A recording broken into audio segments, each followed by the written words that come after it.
Welcome back, War Room fans. I'm back. I'm back from the Southern Nats, the Southern National RC Championship of the Universe. It didn't go well, but that's a story for a different day because we're on turn 10 of North Africa 41. So here's where we stand. Tobruk has fallen.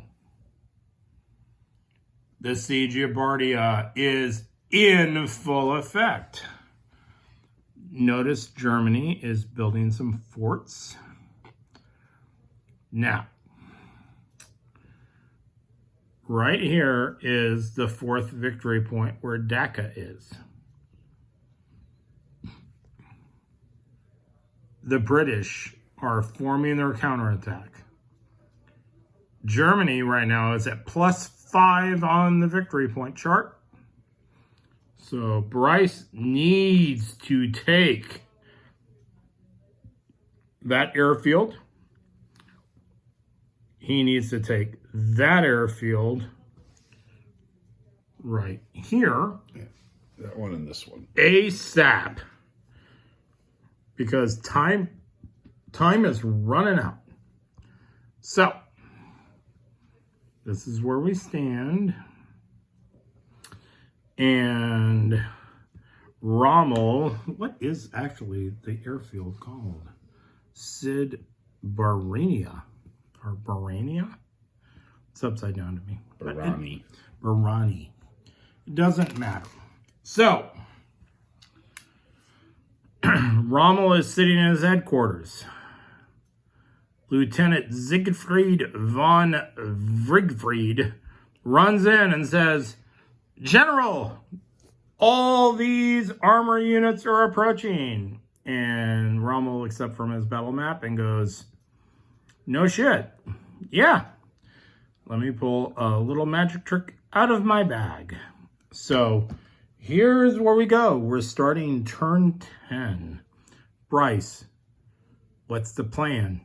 What do you got going on? What are you going to try to do? Head west. You're going to try to head west. That's the general plan. The general plan is to head west. Are you going to go like frontal assault, bonsai, berserker mode? Or are you going to be more reserves in your frontal assaults? We're just going to head west as best as we can. Okay. Well, so the Bryce has basically said they're going to try to head west. Germany has declared we're just going to hold where we are, and we're going to see what happens. So we're starting up turn 10. All right. So. Okay, guys, we're back after impulse 1 of turn 10. So Germany's brought all their guys over. We're bringing up some MSUs. The South Africans are going south, those recon units. They're going west. I call them south, but west. Yes. Okay, fine. West. They're going west. Okay. Now, because of the Tobruk situation has been resolved, the Italians are now moving out. The Italians attacked into Bardia on a 1-2 attack, failed. Germany pulled back. They're forming up their defensive perimeter here around this victory point. And Britain is on the march.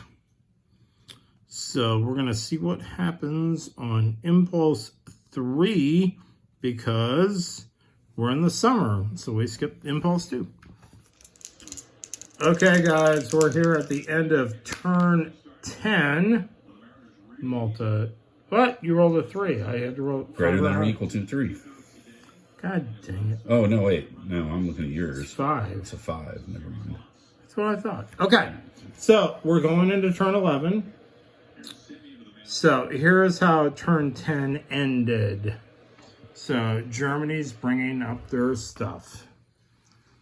We went out south. We're going south, and we killed one of its recon units.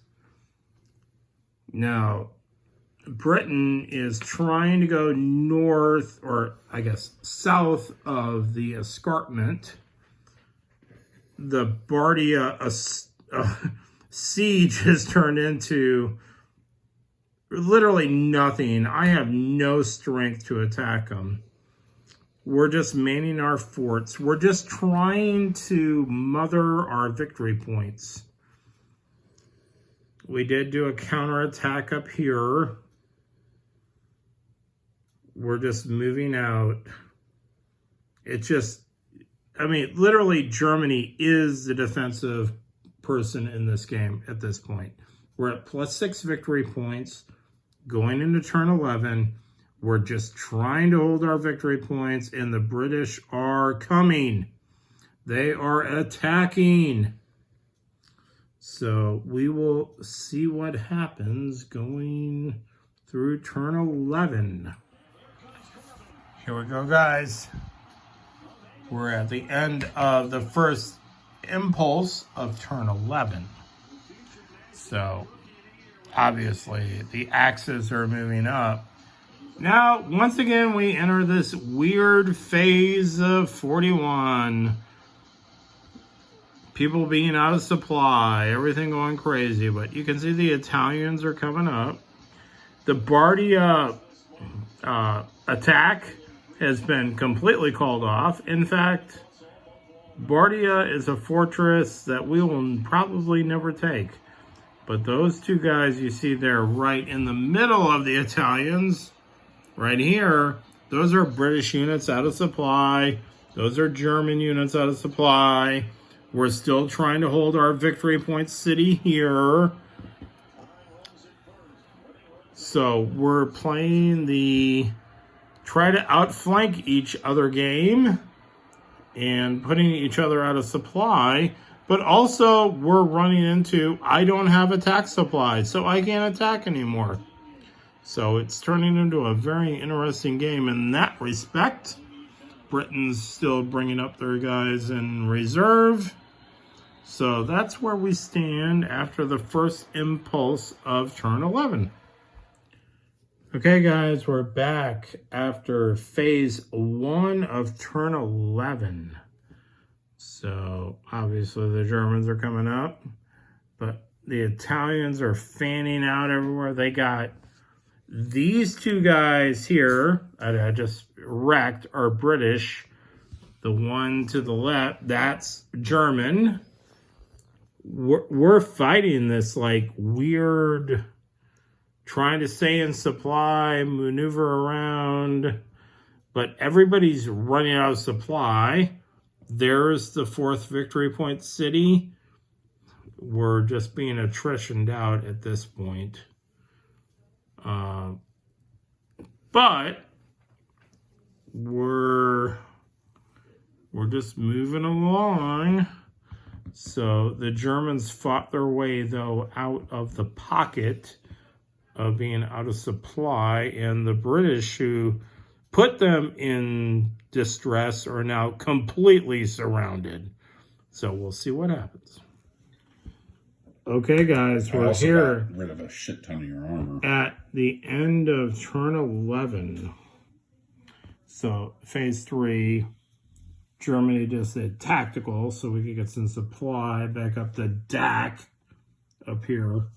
But as you can see, the Axis are now forming their defensive line. This is, right here, that is the Hex. That's what everybody's fighting for. Britain has mounted their big counterattack. Now, in Sidbarini, at the end of turn 11, all my Italians attritioned out because they're a bunch of wimps and all went to prison camps because they're a bunch of punks. But we continue to fight. Rommel has reconstituted himself back here, and we're ready to fight on. Now, the victory points, +7. So Bryce is literally under the gun now. Gotta move. He's got to move. He's got to take this thing in like 1 or 2 turns. I mean, that's just the reality of the day. But what do you think, Bryce? Well, I gotta move my butt. I gotta move west. Now, I'm starting to notice that you only have 4 armored chits from Germany and 1 Italian armored chit left I know. to Italy. No. So now I have a distinct movement advantage. Ooh. Because now all you have is infantry, basically. So, But they're very good, low-quality Italians. well, I mean, I'm assuming the point now is that I just flank them and let them die. So Well, at least that's going to be the the Italians strategy. are not completely idiotic. They would not allow that to happen to them. No, we'll see. But we're going to find out real quick, like, as we go into turn 12. Okay, guys, we're back at the end of turn 12, impulse 1. So, Italy is finally getting the fight. You see over there in that big box? We rolled average, and the Italians, which are looking pretty strong, got blown up because the Malta thing. So, I lost like half my strength coming over. No big deal. But we're now loading up on the escarpment here. As we said, we cannot lose this hex right here. So Germany, because Rommel is a big proponent of the send it strategy, we counterattack down here. We got some MSUs actually up here. We actually have some offensive capability, and we're pushing them on the edge up here.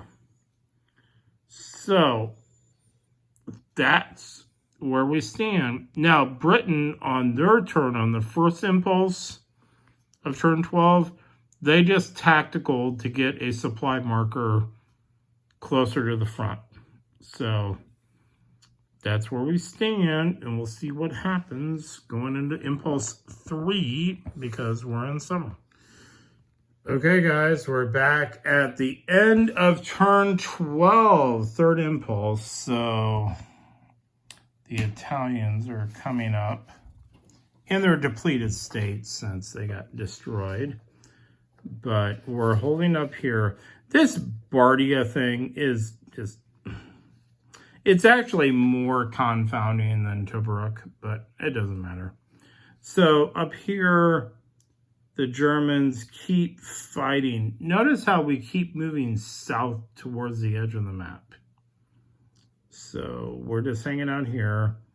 Last impulse, Germany could not counterattack. It was impossible. They took back Syberinia, so they got the victory point. So now they have stopped the bleeding. So Germany is now at +7 victory points going into turn 13. And that's where we are. But you can see the disposition of the troops. So, yeah, it's just getting strung out now. I mean, everybody's just trying to flank each other and trying to get them out of supply or do something crazy. So we'll be back. Okay, guys, we're back. End of turn 14. That was the end of turn 13. End of turn 13, impulse 3. So we got our guys coming up. The British are pushing the Axis forces back. The armor onslaught is on. But Bryce and I have been talking. And there is an actual mathematical calculation that must be done. Because Germany is at +7 on the victory point track, and we're going into turn 13. So, No, going on to turn 14. going on turn 14. So Bryce and I have determined basically the game's over from a pure mathematical calculation and how the game ends. But it's only our first time we've played it. Bryce, what do you think here? Because we've been talking, and this doesn't, I don't know. What do you think, Bryce? Well, I mean, as you were saying, it's all about that city. So now that we've played it and we understand the victory points and all that sort of jazz, really, the British can't give this airport up at all.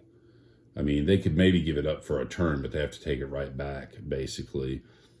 And so this game turned out we were always fighting over here. Historically speaking, the fighting was always here. And so really, instead of fighting over this airport, the British need to make it fighting over this airport. And so when we play this again, if I play the British, definitely this Halfaya Pass and all that is where the British have to go all in and stop the Germans from ever taking this. And so that ultimately my demise was giving up Sidi Barrani way too early in the game and allowed him to keep it way too long. If he was only up, say, +4, I would say I have a fighting chance. But +7, nah, I don't see how I can undo that.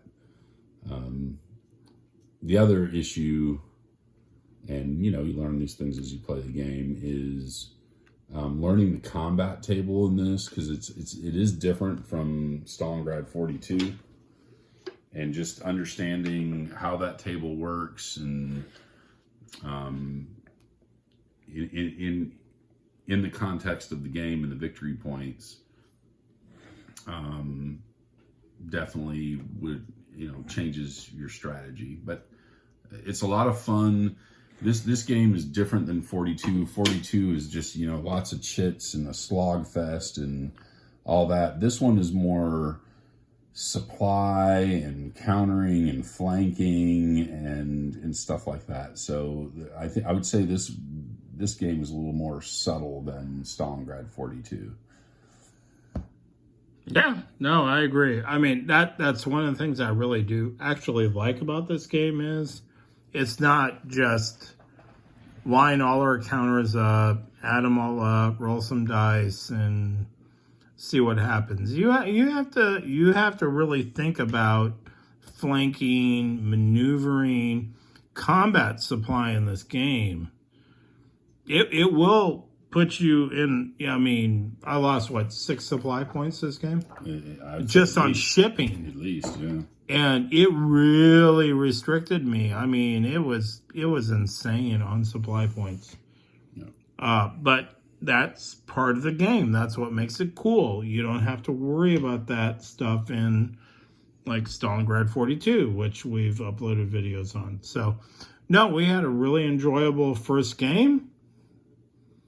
And I'm sure Bryce and I will get back to it maybe here this year. I don't know. We'll figure it out. So maybe we'll play 41 again. Yeah, we have a lot of games to play. We have a lot of games to play. We still haven't played Salerno or Normandy. Yeah, we got Salerno and Normandy and all kinds of stuff. So, but no, it was a very enjoyable game. We really had fun playing it, and I really liked it. So, okay, that's it for us.